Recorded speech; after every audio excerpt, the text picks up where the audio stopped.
Nitol tata নিবেদিত DBC নিউজের নিয়মিত আয়োজন সংবাদ সম্প্রসারণে সবাইকে স্বাগত জানাচ্ছে আমি শোভন আরে। দিনের বাছাই করা সংবাদ এবং এর পর্যালোচনা নিয়ে সংবাদ সম্প্রসারণে আজ আমাদের অতিথি হিসেবে অনলাইনের মাধ্যমে যুক্ত হচ্ছেন দৈনিক দিনকালের ভারপ্রাপ্ত সম্পাদক ডক্টর রেজওয়ান সিদ্দিকী, আছেন সিনিয়র সাংবাদিক অজয় দাশগুপ্ত এবং ঢাকা বিশ্ববিদ্যালয় ক্রিমিনোলজি বিভাগের চেয়ারম্যান খন্দকার ফারজানা রহমান। তিনজনকে স্বাগত জানাচ্ছি। খন্দকার ফারজানা রহমান, আপনার কাছেই শুরুতে আসব। আমাদের শিরোনামের শুরুতে যে খবরটি আমরা প্রচার করেছি যে আটকের পর নির্যাতনের অভিযোগ করে ঢাকা মহানগর দায়রা জজে কার্টুনিস্ট কিশোর মামলা করেছেন। আপনার কাছে যেটি জানতে চাই আসলে যে কারাগারে বা হেফাজতে আমরা যে নির্যাতনের ঘটনা প্রায় শুনে থাকি, নির্যাতনে পুলিশি হেফাজতে মৃত্যুর ঘটনাও কিছুদিন আগে সিলেটের একটি বড় ঘটনা বেশ নাড়া দিয়েছিল পুরো দেশকে। সেখানে অভিযুক্তের এই নির্যাতন বন্ধে আদৌ কোনো নির্যাতনের বন্ধ করাটা সুনিশ্চিত করা সম্ভব কিনা, অভিযুক্তের নিরাপত্তা নিশ্চিত করা সম্ভব কিনা, সেই ব্যাপারে আপনার মতামত জানতে চাই। ধন্যবাদ। দেখুন, যেটা আসলে হচ্ছে যে আমাদের দেশের নিয়মে বা যে কোনো ক্রিমিনাল জাস্টিস সিস্টেমের নিয়মে যখন একজন অভিযুক্ত ব্যক্তি বিভিন্নভাবে নির্যাতনের শিকার হন, তখন কিন্তু তিনি শুধু আর অভিযুক্ত থাকছেন না, তিনি কিন্তু একজন ভিকটিম হয়ে যাচ্ছেন, তিনি একজন সাফারার হয়ে যাচ্ছেন। সুতরাং যে আইনটি করা হয়েছে 2013 সালের, যেটাকে আমরা আপনার হেফাজতে মৃত্যু নিবারণ আইন বলছি, এই আইনটিতে কিন্তু বেশ কয়েকটি ল্যান্ডমার্ক ডিসিশন অলরেডি হয়ে গেছে, যেটা আমরা জনির মামলায় দেখেছি ঢাকার মিরপুরে। এবং রিসেন্টলি আপনি যেটা বললেন যে রায়হানের যে কেসটি, সিলেটের বন্দর পুলিশ ফাঁড়িতে যেই কেসটি ঘটেছিল, যে ছেলেকে রাত ভর নির্যাতন করা হয়েছিল মাত্র 10,000 টাকার মুক্তিপণের জন্য। সো এই কেসগুলো আমাদের মানে খুব পজিটিভ সাইড, এটা আমরা দেখতে পারি যে একটা আইন হয়েছে এবং সেই আইনের মাধ্যমে কিন্তু অনেকগুলো মামলা ফাইল হয়েছে এবং দু একটা মামলার কিন্তু রায়ও হয়েছে। এবং আপনি যদি প্রথম মামলাটা দেখেন, সেখানে কিন্তু শাস্তির সাথে সাথে অভিযুক্তর পরিবারকে কম্পেনসেশনের ব্যবস্থাও সেখানে করা হয়েছে। রায়হানের কেসটি এখনো চলমান, যেটা পিবিআই দেখছে। আমরা যেটা হচ্ছে আসলে দেখুন যে নতুন একটি আইন তো, 2013 সালের একটি আইন তো, অবশ্যই কিছু প্রতিবন্ধকতা থাকবে। এত সহজে আমি মনে করি অভিযুক্তের যে সুরক্ষার ভিকটিম হিসেবে সেই জায়গাটি এখনো নিশ্চিত হয়নি। একটা বড় কারণ হচ্ছে, দেখুন, যারা আসলে এখানে নির্যাতন করছে তারাই কিন্তু এই কেসটি ইনভেস্টিগেট করছে, অর্থাৎ পুলিশই ইনভেস্টিগেট করছে, বা পুলিশের কোনো একটি অংশ, পিবিআই বলেন কিংবা সিআইডি বলেন, তারা হয়তো ইনভেস্টিগেট করছে। সুতরাং এই জায়গায় একটা প্রতিবন্ধকতা অবশ্যই থাকে যে যার বিরুদ্ধে আপনি চার্জশিট দিবেন তারাই আসলে চার্জশিটটি তৈরি করছে, প্রথম জিনিসটি। দু নম্বর যেটা হচ্ছে, আমরা যেটা রায়হানের কেসটিতেও দেখেছিলাম যে ওই বন্দর থানা বাড়ি থেকে আপনার সিসিটিভির ফুটেজ উধাও হয়ে গিয়েছিল। অর্থাৎ যে জিনিসগুলো আমরা দেখছি আর কি, যে এভিডেন্স গুলো বা যেই সাক্ষ্যগুলো আসলে পুলিশ হ্যান্ডেল করছে, পুলিশ ব্যবহার করছে মামলার জন্য, অনেক সময় কিন্তু সেগুলো মিস অ্যাপ্রোপ্রিয়েটলি ব্যবহার করা হচ্ছে বা সেগুলোকে অ্যাবিউজিভ আকারে ব্যবহার করা হচ্ছে। এবং ফাইনাল যেটা আমি বলতে চাই যে আমাদের বাংলাদেশে এখনো কিন্তু পুলিশের বিরুদ্ধে কথা বলাটা it's kind of one of like taboo. আমরা এখনো ওইভাবে কথা বলতে জানি না। একজন ব্যক্তি ভিকটিম হওয়ার পরে সে যে একটি মামলায় এই ধরনের আইনের ভিতরে গিয়ে পুলিশের বিরুদ্ধে মামলা করবে, অনেকেই কথা বলেন। আমরা অনেক সময় দেখেছি, কাজলের কেসটি তো আমরা দেখেছি যে তারা বের হয়ে আসার পরে কিন্তু কোনো ধরনের কোনো কথা বলেন না, একদম নিশ্চুপ হয়ে যান। এবং আমরা একটা ব্যতিক্রম দেখলাম হচ্ছে কিশোরের ঘটনায়। আমি জানি না দিদারুলের ঘটনায় কি হবে, আমরা তো মুশতাককে হারিয়েই ফেলেছি। সুতরাং এটা একটা ল্যান্ডমার্ক একটা ইনিশিয়েটিভ আমি মনে করি কিশোর নিয়েছেন। অবভিয়াসলি এটা একটা বিচার বিভাগীয় তদন্তের বিষয়। আমি আশা করছি যে এখানে যদি আসলেই কিশোরকে কোনোভাবে অত্যাচার করা হয়ে থাকে, সেটা একটা প্রপার ডিসিশনের মাধ্যমে, বিচার বিভাগীয় তদন্তের মাধ্যমে সেটা সুরাহা হবে। ধন্যবাদ খন্দকার ফারজানা রহমান। আমি এই বিষয়টি নিয়ে ডক্টর রেজওয়ান সিদ্দিকীর কাছে এবার আসতে চাই। অজয় দাশগুপ্ত নিশ্চয়ই বলবেন, কিশোরের যে ঘটনা, কিশোর নিজে উদ্যোগী হয় এখন পুলিশের বিরুদ্ধে কিংবা আইন শৃঙ্খলা প্রয়োগকারীদের বিরুদ্ধেই মামলার আদালতে শরণাপন্ন হলেন। মুশতাক আহমেদের যে ভীষণ দুঃখজনক ঘটনা, এগুলো কি আসলে মূলত যেটিকে কেন্দ্র করে ডিজিটাল নিরাপত্তা আইন, সেই আইন সংস্কার কিংবা বাতিলের বিষয়ে যে অধিকার কর্মীদের দীর্ঘদিনের সরব থাকা, সেই পরিস্থিতি কি আদৌ পাল্টাবে কিশোর কিংবা মুশতাকের এই ঘটনাগুলি? পাল্টাবে কিনা তা জানি না, কিন্তু পাল্টানোটা জরুরি। কারণ আপনার এই ডিজিটাল নিরাপত্তা আইনের মাধ্যমেই অ্যাকচুয়ালি সাংবাদিক থেকে শুরু করে সাধারণ মানুষ অনেক বেশি নির্যাতনের শিকার হচ্ছে এবং এর কোনো নাই, রিড্রেস নাই। ডিজিটাল নিরাপত্তা আইন এমন একটা আইন যে আইন অনুযায়ী পুলিশ যখন তখন যে কারো বিরুদ্ধে মামলা করতে পারে পুলিশ যদি মনে করে যে এই লোকটা একটা নাশকতার সঙ্গে জড়িত থাকতে পারে, তাহলে তার বিরুদ্ধে মামলা করা এবং কোনো ক্ষেত্রে তাকে তার বিরুদ্ধে কঠিন শাস্তি ব্যবস্থা, অর্থাৎ তার মৃত্যু হলেও তার জন্য তাদেরকে কৈফিয়ত দিতে হবে না, এরকম একটি ব্যবস্থাও এই আইনের ভেতরে আছে। সুতরাং আইনটি ভয়াবহ। এই আইনের প্রয়োগ বন্ধ করা, এবং বন্ধ করা শুধু নয়, এই আইনটি রদ করা খুব জরুরি। এবং সেটা এর আগে জ্যোতির্ময় বড়ুয়া উনি বলেছিলেন যে আইনের প্রয়োগ মানেই অপপ্রয়োগ, ডিজিটাল নিরাপত্তা আইনের প্রয়োগ মানেই অপপ্রয়োগ। আমিও নিজেও মনে করি যে আইনের প্রয়োগ মানে অপপ্রয়োগ, এবং যেখানে এই আইন প্রয়োগ হচ্ছে সেটাই অপপ্রয়োগ হচ্ছে। তো সুতরাং এই আইনের মধ্য দিয়ে শুধুমাত্র নির্যাতন ছাড়া, শুধুমাত্র সাধারণ মানুষের উপর অত্যাচার নিপীড়ন ছাড়া এই আইনের মধ্যে দিয়ে আজ পর্যন্ত কোনো ভালো জিনিস কিছু বেরিয়ে আসেনি। ফলে লাভ কি? যে আইন কেবল মানুষকে নির্যাতন করতে অনুমোদন দেয়, যে আইনের মাধ্যমে কোনো ন্যায় বিচার প্রতিষ্ঠিত হয় না, সেরকম আইন গণতান্ত্রিক সমাজে কেন থাকবে? সুতরাং আমি নিজে মনে করি যে আইন অবিলম্বে রদ করা উচিত এবং এর অবসান ঘটানো উচিত। জি, ধন্যবাদ ডক্টর রেজওয়ান সিদ্দিকী। অজয় দাশগুপ্ত, আপনার কাছেও প্রায় একই ধরনের প্রশ্ন। সেটি কিশোর যে এখন স্ব-উদ্যোগী হয়ে একটি মামলা করলেন, কিংবা মুশতাক আহমেদের মৃত্যু, সব কিছু মিলিয়ে হেফাজতে নিবারণ আইনের একটি বিষয় তুলে ধরেছেন খন্দকার ফারজানা রহমান। এটিকে এক ধরনের প্রভাব ফেলবে কিনা আইনের সংস্কার কিংবা আইন প্রয়োগকারী সংস্থাদের আচরণে, মানসিকতায় এবং সর্বোপরি জনমনে? আমরা আমাদের যখন একেবারে কৈশোরে আমরা একটা বিষয় শুনতাম যে কাজীবাড়ি ময়মনসিংহে, তখন হয়েছে যে কিশোরগঞ্জের অষ্টগ্রামে উনি রাজনীতি করতেন। আইয়ুব খানের সামরিক শাসন আমলে ওনার কান নষ্ট করে দিয়েছিল বেত মেরে আর কি। ইয়াহিয়া খানের সময় 69-70-এর সময় বগুড়ার ছাত্র নেতা ছিলেন হায়দার আলী, তাকেও এরকম বেত মারা হয়েছিল। এগুলো ছাত্র আন্দোলনের খুব বড় রকমের ইস্যু ছিল। ব্যক্তিগতভাবে আমি 1976-এর 15ই জানুয়ারি কাগজে কলমে তখন প্রধান সামরিক আইন প্রশাসক বিচারপতি আবু সাদাত মোহাম্মদ সায়েম, কিন্তু দুর্দণ্ড প্রতাপশালী ক্ষমতায় হলো উপপ্রধান সামরিক আইন প্রশাসক ও সেনাবাহিনীর প্রধান জিয়াউর রহমান। আমাদের এই ঢাকা বিশ্ববিদ্যালয়ের সব হল, মেয়েদের হল সহ, ঢাকা মেডিকেল কলেজের ছাত্রাবাস, বুয়েটের ছাত্রাবাস সব এক রাত্রে আর্মি ঘেরাও দিয়ে হাজার হাজার ছাত্রছাত্রীকে, ছাত্রী সহ আর কি, গ্রেপ্তার করে এই রমনা সোহরাওয়ার্দী উদ্যানের এক কোনায় পুলিশ, যেখানে পুলিশ ক্যাম্প এখন রমনা শাহবাগ থানা, তার এক কোনায় ছিল পুলিশ কন্ট্রোল রুম।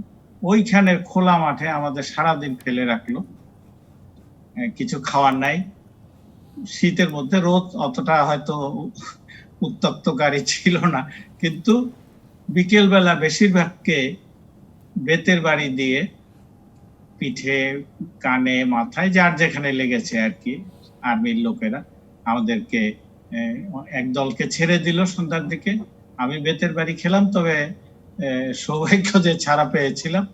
আর এক দলকে এই কন্ট্রোল রুমে রেখে দেওয়া হলো। আমাদের এখানে একটা আইন কিন্তু আছে যে 24 ঘন্টার মধ্যে আদালতে উপস্থাপন করতে হবে। এটা সেই বঙ্গবন্ধুকে যখন আগরতলা মামলায় নিচ্ছে, যখন গ্রেপ্তার করা হয়েছে, তাকে প্রকাশ্যে বলা যায় যে সেন্ট্রাল জেল থেকে নিয়ে গেছে ক্যান্টনমেন্ট, আর্মি নিয়ে গেছে, কিন্তু তাকে অ্যারেস্ট শোন করা হয়েছে কিন্তু আরো পরে আর কি। এটা সামরিক শাসনগুলোর সময় আমরা দেখেছি বা পরেও দেখেছি। এই যে 24 ঘন্টা, এইটার একটা ভায়োলেশন আমরা দেখি আর কি। আমি কয়েকদিন আগে একটা পত্রিকায় দেখলাম যে পত্রিকায় লেখা হয়েছিল যে কিশোরকে কারাগারে নির্যাতন করা হয়েছে, কিন্তু পরের দিন দেখলাম যে সংশোধনী দেওয়া হয়েছে যে কিশোর অভিযোগ করেছে জামিন পাওয়ার পরে যে আমাকে কারাগারে নির্যাতন করা হয় নাই, কারাগারে নেওয়ার আগে, থানায় নেওয়ার প্রডিউস আনুষ্ঠানিকভাবে গ্রেপ্তারের আগে আমাকে নির্যাতন করা হয়েছে। কাজে জেলের ভেতরে ঘটনাটা ঘটেনি। এইগুলো কিন্তু একটা ফাঁকফোকর আইন শৃঙ্খলা বাহিনী বের করে এই অর্থে যে হয়তো যখন গ্রেপ্তার করে তারা নানাভাবে জিজ্ঞাসাবাদ করে, বিশেষ করে ভয়ঙ্কর সন্ত্রাসীদের ক্ষেত্রে তো আমরা এটা দেখছি। আমরা এটা কিছুটা বলতে পারি যে যুক্তরাষ্ট্র এসব দেশ থেকেও শিখেছি। যুক্তরাষ্ট্র, এই যে এই আফগানিস্তানে যাদেরকে নিয়ে গেছে এই তালেবান নেতা, তাদেরকে কিন্তু যেসব জায়গায় কারাগারে রেখেছে সেখানে মানব সভ্যতায় বর্তমানে কেন শত বছরে প্রচলিত অপরাধ আইনও প্রযোজ্য না, সেখানে একেবারেই তাদের নিষ্ঠুর, মানে আদিম নিষ্ঠুরতা ধরনের সেগুলোই। আমাদের দেশে হয়তো এগুলো অনেকটা শিখে আর কি, এবং এই যে প্রডিউস না করার সময় মতো 24 ঘন্টার বাইরে আগেই জিজ্ঞাসাবাদ করে তথ্য কিছুটা আদায় করে বা চেষ্টা করে, আদায় সবসময় যে হয় তা না, 2-3 দিন 5 দিন 7 দিন হয়তো রাখে, অনেক সময় খোঁজ খবর রাখে, সেই ধারাটা সামরিক শাসনের সময় চালু হয়েছিল, এখনো বজায় আছে। তবে আমি যেটা মনে করি যে আমাদের ডিজিটাল আইনের কিন্তু বহু এই যে মানে বঙ্গবন্ধু একসময় খুব ক্ষোভের সঙ্গে বলতো যে সারা দেশে চালের মজুদ আছে স্বাধীনতার পরে 50-60 লাখ টন, কারণ মুক্তিযুদ্ধের সময় ক্ষতি হয়েছে, কিন্তু পত্রিকায় লেখা হলো 50 লাখ টন চাল চোরাচালান হয়ে ভারতে চলে গেছে। মানে এই ধরনের অপপ্রচার কিন্তু বাংলাদেশে গণমাধ্যম ব্যবহার করে, সংবাদপত্র এবং এখন সোশ্যাল মিডিয়া ব্যবহার করে এই যে টিকা সংগ্রহ করা, টিকা প্রদান, মানুষকে রাজি করানো একটা সম্পূর্ণ নতুন জিনিস। আমরা মানুষকে বোঝাবো কোথায়, তার পরিবর্তে যে নানান ধরনের বিভ্রান্তি, যে এটার মধ্যে গঙ্গার পানি ছাড়া কিছু নাই, এটার মধ্যে এই হাঁস মুরগির টিকা এটা পয়সা খরচ করে নিয়ে আসা হয়েছে, এই ধরনের থেকে শুরু করে নানান ধরনের অপপ্রচার, করোনা কে নিয়ে মানে আপনি বলছেন অজয় দাশগুপ্ত, আপনি যদি বুঝতে পারেন যে সকলে যার যার জায়গায় যদি দায়িত্বশীল হয় তাহলে অনেক কিছুই সহজ হয়। আইন শৃঙ্খলা প্রয়োগকারী সংস্থার ক্ষেত্রেও যেরকম বিষয়টি প্রযোজ্য, নিশ্চয়ই সংবাদ মাধ্যমের ক্ষেত্রেও। আমি একটু খন্দকার ফজলুর রহমানের কাছে আরেকটি বিষয় নিয়ে আসতে চাই। আমরা যেটি খবরে দেখালাম যে ট্রেনে নারীদের জন্য আলাদা কামরার ব্যবস্থা করা কিংবা শিশু বয়স্ক প্রতিবন্ধীদের জন্য আলাদা আসনে বরাদ্দ দিতে হাইকোর্ট রুল জারি করেছে। এটি রিট হয়েছিল সম্ভবত জানুয়ারি মাসের 13 তারিখে। এই বিষয়টি আসলে ট্রেনে কিংবা গণপরিবহনে নারী শিশু বয়স্ক এদের জন্য কিংবা সার্বিক অর্থে যাত্রীদের জন্য কতখানি নিরাপত্তা নিশ্চিত করবে বলে মনে করেন, মানে যেখানে স্বয়ং উচ্চ আদালতকে আসতে হলো? জি, ধন্যবাদ। দেখুন, যে রুলটি আসলে জারি করা হয়েছে জাস্টিস ফারাহ মাহমুদ এবং জাস্টিস মনিরুজ্জামানের কোর্টে, সেটা কিন্তু যে রিট পিটিশনকারী তিনি কিন্তু বলছেন যে বাংলাদেশে যে রেলওয়ে ল আছে সেই লটের মধ্যে বলে দেওয়া হচ্ছে যে আলাদা করে একটা কম্পার্টমেন্ট থাকতে হবে শুধুমাত্র নারীদের জন্য, এবং সেখানে শিশু প্রতিবন্ধী এদেরকেও অ্যাকোমোডেট করা যেতে পারে। এবং একই সাথে নারীদের যেসব ল্যাকটেটিং মাদার আছে তারা কিন্তু দেখা যাচ্ছে যে ব্রেস্ট ফিডিং এর জন্য আলাদা কোনো জায়গা পাচ্ছে না। এবং দ্বিতীয়ত হচ্ছে অনেক সময় আমরা দেখছি যে অধিক ভিড় ঠেলে একজন নারী কিন্তু রেলওয়েতে বা রেলে আপনার ট্রাভেল করতেও পারে না, এবং রাত্রে ট্রাভেল করা কিন্তু অনেক নারী মনে করছেন না মানে নিরাপদ। সো এই ইস্যুগুলো, এই সোশ্যাল কনটেক্সট গুলো বিবেচনা করে রিট পিটিশনকারী তিনি রিটটি করেন, এবং কোর্ট যেটি বলছেন যে কেন আসলে হবে না, সেজন্য যারা স্টেক হোল্ডার আছে, রিলিভেন্ট অথরিটি আছে, তাদেরকে একটা ইনিশিয়েটিভ নিতে বলছেন। আমি যেটা মনে করি এটা একটা খুবই ভালো ডিসিশন যদি এটা ইমপ্লিমেন্টেড হয়, এবং এটা ইমপ্লিমেন্টেড হওয়ার দায়িত্ব তো শুধুমাত্র রেলওয়ে না, এটা মিনিস্ট্রি থেকে শুরু করে আপনার একদম নিচের আপনার যারা কাজ করছেন লোকাল লেভেলে তাদেরও কিছু দায়িত্বশীলতা রয়েছে। আমি মনে করি এটা যুগান্তকারী ভূমিকা পালন করবে রেলওয়ে, কারণ আমরা কিন্তু এখন অনেকেই প্রফেশনাল কাজে দেখা যায় যে রেলওয়েতে রেলওয়ের উপরে অনেকখানি বিশ্বাস করি আমরা, দেখা যায় যে রাত্রে ট্রাভেল করে পরের দিন কাজ করে আবার রাত্রে ট্রেনে ব্যাক করি। সুতরাং এটা যুগান্তকারী আমি মনে করি একটা ডিসিশন হবে যদি আমরা ওয়েল ইমপ্লিমেন্টেড করতে পারি।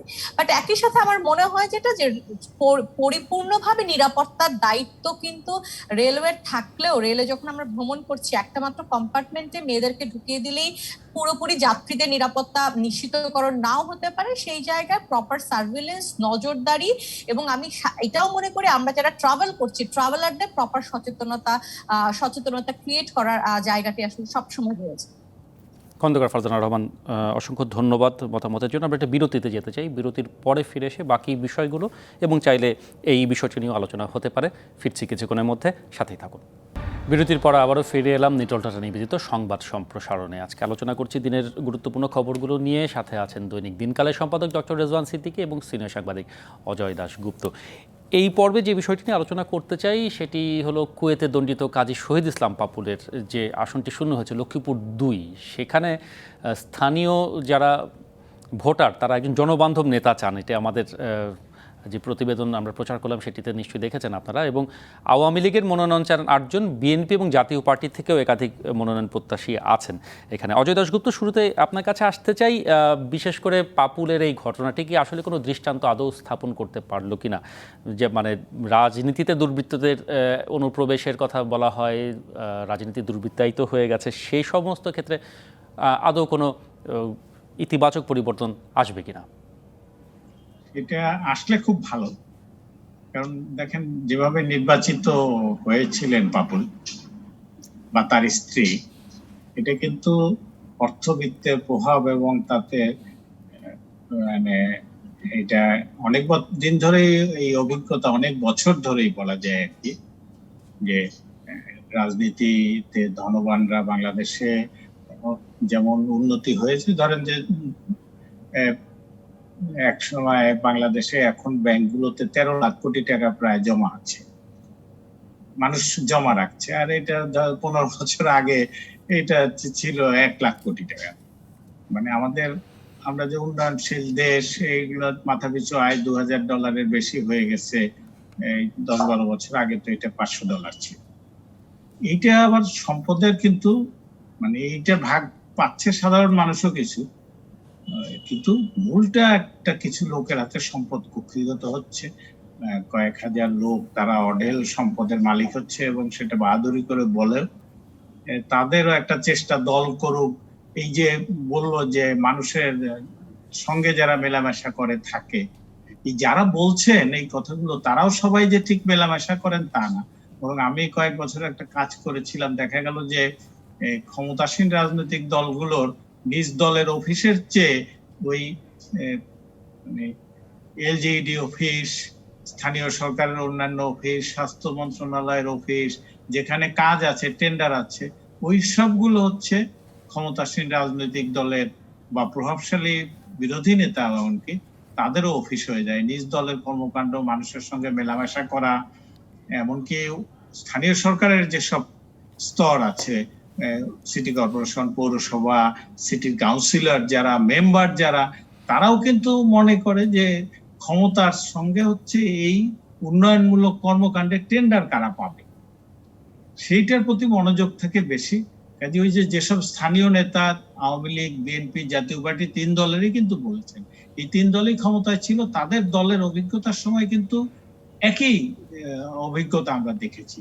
এইখান থেকে এই লক্ষ্মীপুরের আসনটিতে বের হয়ে যাবে নতুন তা না, কিন্তু সামগ্রিকভাবেই আমাদের রাজনীতিতে এই যারা জনকল্যাণের জন্য কাজ করে, সেটা সংসদে হোক আর স্থানীয় সরকারে হোক, তাদেরকে বেশি করে মনোনয়ন দেওয়া, সেটা যদি রাজনৈতিক দলগুলো পারে, আমাদের এই যে আলোচনা নিয়ে আমরা শুরু করলাম যে আইন শৃঙ্খলা বাহিনীর হাতে নির্যাতন, এই ধরনের আরো যেসব সমস্যা আছে সেইটা কমিয়ে আনার জন্য কিন্তু প্রকৃত অর্থেই যারা জনবান্ধব রাজনৈতিক নেতা কর্মী, তাদের নির্বাচিত সংস্থাগুলোতে মনোনয়ন নিশ্চিত করা, অর্থবিত্ত যাদের আছে তাদেরকে না, পাপুলের মতো দুর্বৃত্তদের না।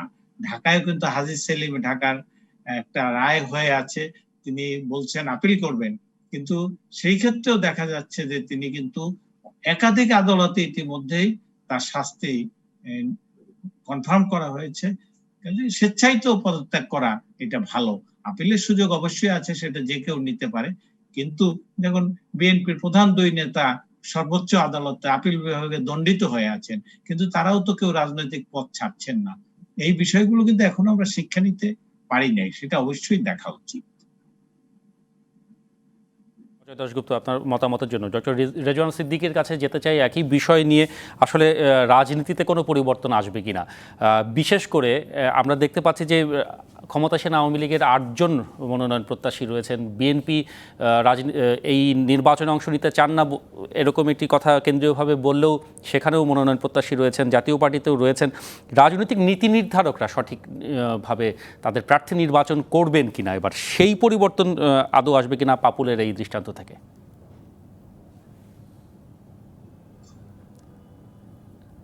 রেজওয়ান আসলে সিদ্দিকী তো শুনতে পাচ্ছেন নির্বাচন নিশ্চয়ই? হয় না আমাদের দেশে, জি। আপনার লক্ষ্মীপুরেও নির্বাচন হয়নি।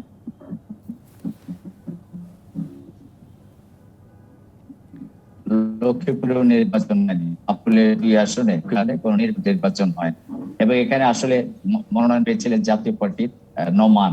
তো তিনি সেই মনোনয়ন কিনে নিয়েছেন এবং তাকে আওয়ামী লীগের পক্ষ থেকে ভোট দিতে বলেছিল আওয়ামী লীগ নির্বাচন কমিটির চিফ সম্প্রতি মরহুম এইচ.টি. ইমাম, এবং তিনি সেখানে চিঠি দিয়ে জানিয়েছিলেন যে যেহেতু আমাদের জাতীয় পার্টির কোনো ক্যান্ডিডেট নাই, অতএব পাপুলকে তোমরা সবাই ভোট দিয়ে নির্বাচন করো, এবং এর পেছনে পাপুলের 50 কোটি টাকা বা ততোধিক টাকা খরচ হয়েছে বলে আমরা জানতে পারি। একটা টাকাটা এলো কোত্থেকে? এই টাকাটা তো পুরোটাই হলো মধ্যপ্রাচ্যে শ্রমিক পাঠানো এবং সেখানে শ্রমিকদের এক্সপ্লয়েট করা, তাদের উপর শোষণ করা, অত্যাচার নির্যাতন করা, সেই পথে টাকাটা এসেছে এবং সে টাকাটা সে অকাতরে বিলিয়ে এলাকায় দানবীর খ্যাতি অর্জন করেছে এবং বড় বড় লোকদের সেই টাকাটা সে দিয়েছে এবং দিয়ে নির্বাচন।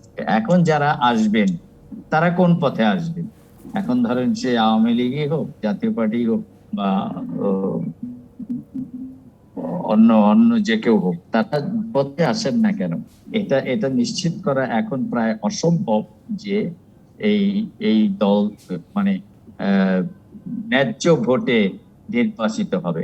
এখন যেমন ধরেন, এখন যদি এখানে যে যদি আন্ডারস্ট্যান্ডিং না হয়, তাহলে যে নৌকা সে শিওর, তাহলে সে এখানে 20 কোটি টাকা 50 কোটি টাকা খরচ করতে তো কোনো অসুবিধা নাই, কারণ সে অতি দ্রুতই এই টাকাটা, যেটা অজয়দা বলেন যে টেন্ডারবাজি, এই বাজি ওই বাজি সেই বাজির মাধ্যমে টাকাটা সে তুলে ফেলবে।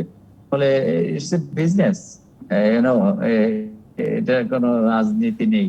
এর আগে তোফায়েল আহমদ বলেছিলেন যে রাজনীতিবিদদের হাতে নেই এখন আর, আসলে রাজনীতিবিদদের হাতে নেই।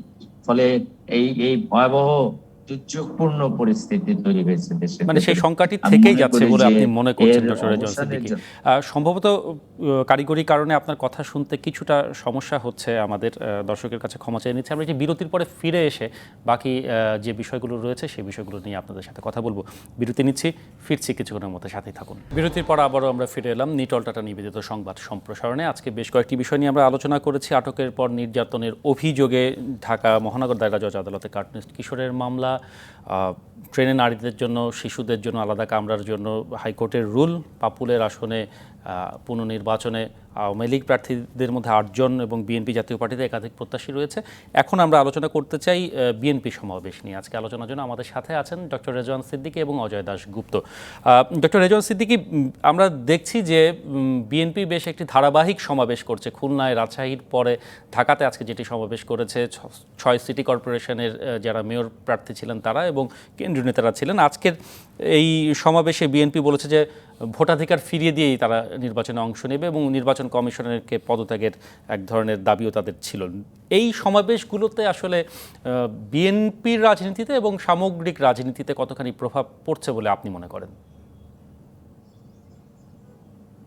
বিএনপির রাজনীতিতে ইতিবাচক প্রভাব পড়াই স্বাভাবিক, কারণ ধরেন বিএনপি একদম চুপ করে আছে, এরকম একটা পরিস্থিতি চাইতে বিএনপি কিছু একটা অ্যাক্টিভিটিস এর ভেতর আছে, তাহলে সেটা কর্মীদের মনে এক ধরনের উদ্দীপনা তৈরি করে এবং আমার ধারণা যে সে উদ্দীপনা তৈরি করতে পারছে। আপনি দেখেন যে খুলনায় যখন বিএনপি গেছে, সেখানে আপনার নদী পথগুলো বন্ধ করে দিচ্ছে পুলিশ, নৌকা নামে যে নৌকায় করেও যাতে লোক না আসতে পারে। রাজশাহীতে আপনি ঢাকা থেকে সমস্ত যানবাহন বন্ধ করে দিয়েছে।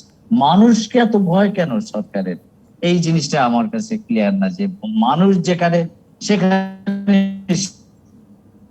সরকারের ভয়, সেখানে সরকার আটকে দেয়। এই সভাটা মোহাম্মদপুর এলাকায়, তো রাত্র 1টার সময় চেঞ্জ করে এটাকে খিলগাতে পাঠিয়ে দিয়েছে। মানে কেন এত ভয় মানুষকে? এই যে সরকারের এই ভয়, যে সরকারের দুর্বলতা জায়গা অনেক, এবং মানুষ দেখলে সন্তুষ্ট হয়ে পড়ছে। তার অবস্থান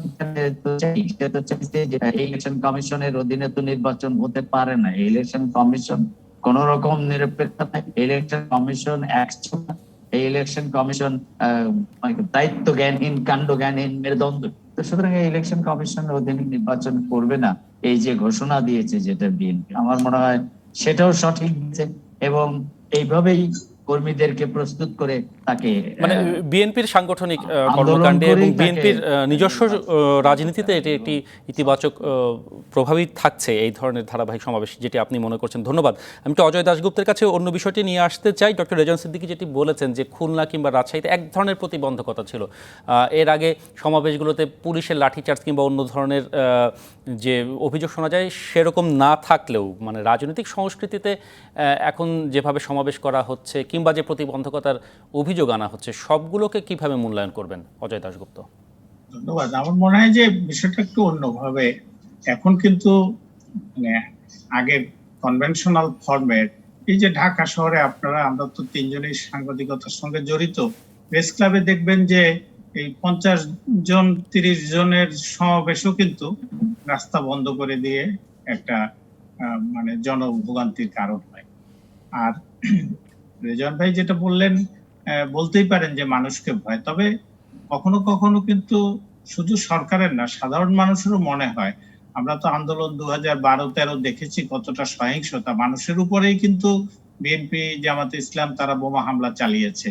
কাজেই তারা যখন কোনো সমাবেশ ডাকে তখন ভয় হওয়াটা খুব স্বাভাবিক যে আবার এইটা করবে কিনা। কিংবা ধরেন এই কয়েকদিন আগে প্রেস ক্লাবের সামনে বিএনপির অঙ্গ সংগঠন, যুব সংগঠনের সমাবেশ ছিল, কিন্তু বিএনপির যারা সাংবাদিক কর্মী তারাই কিন্তু জাতীয় প্রেস ক্লাবের যে কমিটি তার সঙ্গে মিলিতভাবে বলেছেন যে আগের থেকেই প্রেস ক্লাবের ভেতরে অন্য একটা বিএনপির অঙ্গ সংগঠনের নামে জমায়েত ডেকে সেইখানে শত শত লোক ভেতরে নেওয়া হয়েছিল এবং তারা প্রেস ক্লাবের মতো একটা পবিত্র স্থান, সাংবাদিকদের স্থান, সেইটাকে ব্যবহার করে ভেতর থেকে পুলিশকে লক্ষ্য করে ইট পালকেট এবং সেই ইটগুলা পাথরগুলাও কিন্তু আগের থেকে জমা করে নেওয়া হয়েছিল।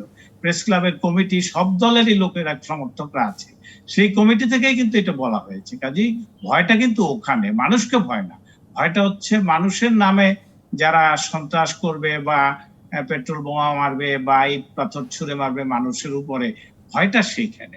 এই জায়গাটা থেকে কিন্তু সব রাজনৈতিক দলকে বের হয়ে আসতে হবে, নইলে সমাবেশের নামে আপনি যতই বলেন না কেন বিধিনিষেধ আরোপ করে দেন, এই করতে হবে এই করতে হবে না, এটা কিন্তু পুলিশের গত 50 বছরের দেখেন, পুলিশের নথি দেখেন, সমাবেশের আগে এই কথাগুলোই বলে দেয় যে জনদুর্ভোগ সৃষ্টি করা যাবে না, উস্কানি, রাষ্ট্রের বিরুদ্ধে কিছু বলা যাবে না। এগুলো কিন্তু নতুন কিছু না। ভুলটা হচ্ছে প্রত্যেক রাজনৈতিক দলগুলোকেই সচেতন হতে হবে যাতে গণতান্ত্রিক প্রক্রিয়াটা, ধারাটা অব্যাহত থাকে এবং রাজনৈতিক কর্মকাণ্ডের জন্য কারণে যেন যে জনগণের জন্য রাজনীতি, সেই মানে সকলের এক ধরনের দায়িত্বশীল আচরণ নিশ্চিত করা এবং সুষ্ঠু এবং সুস্থ ধারার রাজনীতি চর্চা করার বিষয়টি নিশ্চয়ই আপনি জোর দিচ্ছেন। অজয় দাশগুপ্তকে ধন্যবাদ, যুক্ত ছিলেন ডক্টর রেজাউল সিদ্দিকী, সকলকেই ধন্যবাদ, সেই সাথে যারা এতক্ষণ সাথে ছিলেন। এই ছিল আজকের আমাদের সংবাদ সম্প্রসারণে, সাথে থাকুন ডিবিসি।